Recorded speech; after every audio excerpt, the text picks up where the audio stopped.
All right, welcome to the show, y'all. Tuesday, October 11th. Some quick shameless plugs before we dive into it, and we have a doozy of a show for you today. But if you're watching on YouTube, please like and subscribe. If everybody who actually watches the show subscribed, we'd already be over 1 million subs. Instead, I am permanently stuck before 1 million subs, and it feels like I will literally never get there, but, you know, whatever. It is what it is. But if you sub, I'd appreciate that. Also, click that bell icon because then you get notified every time a video on Secular Talk drops. So that helps me out as well. Gives me some algorithm love if you comment and whatnot. Just a reminder, everybody, if you want to now, you can listen to the show on all the various podcast platforms. We drop the full show every day over there as well. So you don't need to click video for video on YouTube. You can listen to the whole thing if you prefer just listening audio versus actually watching it. And just, of course, a big shout out to the patrons who keep this show going. Big shout out to the Substack subscribers who keep Crystal Kyle and Friends going.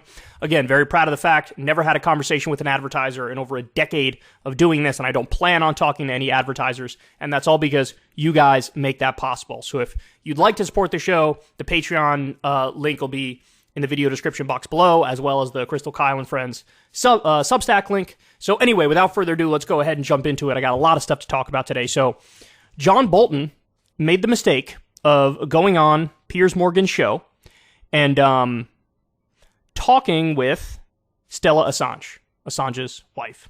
And Stella calmly obliterates him, busts him up, and exposes who and what John Bolton really is. So let's watch.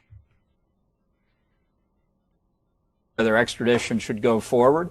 And when he gets to the United States, he'll get due process here. And I hope he gets at least 176 years in jail for what he did. Stella?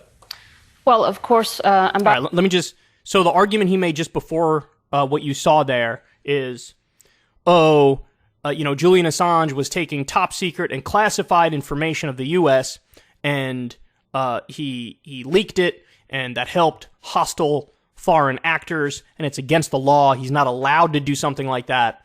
And the reason why, in this case, that's absolute bullshit is that Julian Assange leaked information that U.S. taxpayers should know about stuff that's being done with our money and in our name. Namely, killing civilians, killing journalists, and our military laughing about it. This is what's going on in our name. It was the collateral murder video, as it was called, where some journalists were killed by the U.S. military, then we circled back and killed the first responders, and this is something the U.S. government tried to hide from us. Well, because of Julian Assange and Chelsea Manning, we got that information. We got the video, and that's an important video. Of course we have a right to know it. Nobody, in today's day and age, nobody can make the argument with a straight face, no, you shouldn't have released that. So if we know it should have been released, why is Julian Assange being chased to the ends of the earth? Because they want to make an example of him. If you leak on powerful people, they will come and destroy you. Now, John Bolton doesn't address any of that. He just gives the surface argument of, oh, this stuff was information that it was illegal for him to take it and release it. Ambassador Bolton is kind of the ideological nemesis of Julian. He has, during his time for the Bush administration and later the Trump administration, sought to undermine the international legal system, ensure that the U.S. is not under the International Criminal Court's jurisdiction. And if it was, Mr. Bolton might, in fact, be prosecuted under the ICC. He was one of the chief cheerleaders of the Iraq War, which Julian then exposed through these leaks. So he has a conflict of interest here. Ambassador Bolton? He was just called a war criminal to his face. Like, look, you don't want the U.S. to be beholden to international law, because if we were beholden to international law, you might be behind bars. Because you were a chief architect and cheerleader of the war in Iraq. He's one of the top neocons, very influential. And he helped get us into Iraq.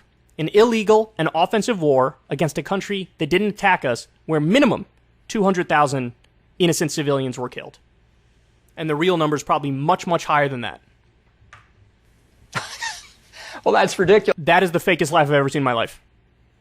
I'm going to run that back. Look at how fake and forced this laugh is. He knows that she's probably right. Through these leaks. So he has a conflict of interest here. Ambassador Bolton? Well, that's ridiculous. I have an opinion. So does Assange's wife. I guess we both get to speak them.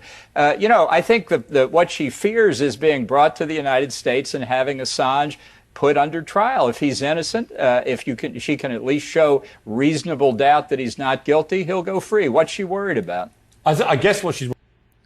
So they're about to explain what they're worried about, but just know, what Assange is worried about is the exact same thing that Edward Snowden is worried about. Because I remember when I interviewed Glenn Greenwald the first time, I asked him, I said, look, it looks like this was in the public's interest. What, Snowden leaked that our own government is illegally spying on all of us and collecting all of our metadata. It seems like that's a clear violation of the Fourth Amendment. So why wouldn't he come home, stand trial, and then win? Because I think he would win. He has the correct legal argument. He can win.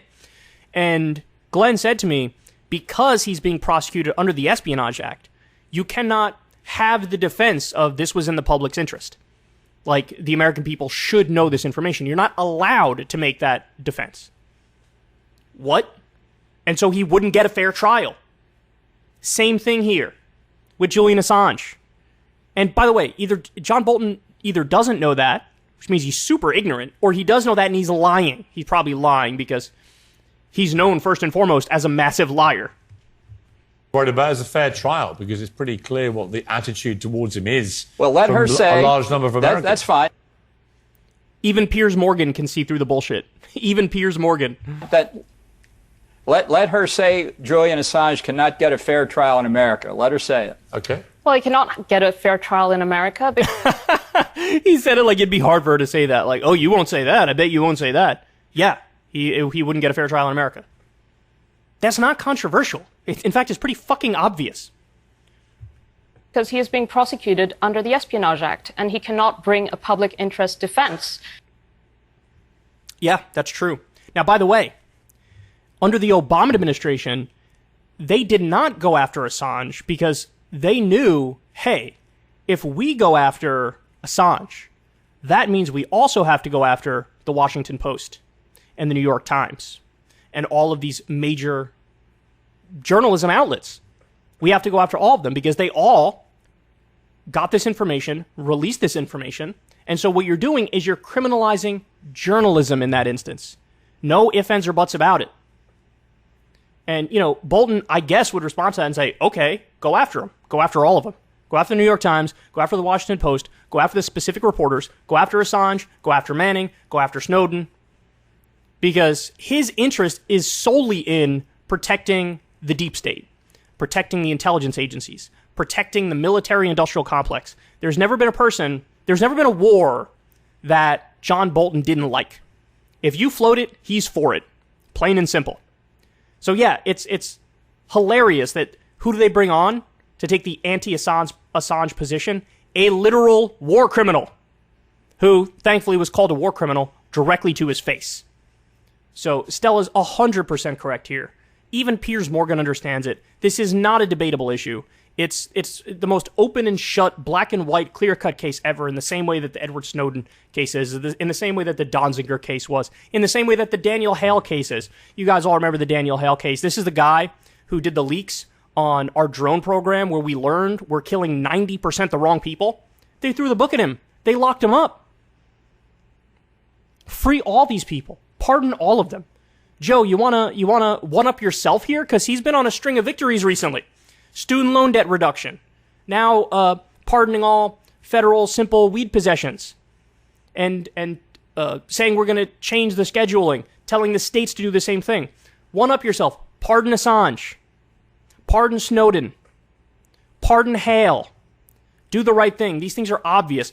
Look who the enemies are in this debate. It's people like John Bolton. The worst neocons on the planet. Literal war criminals.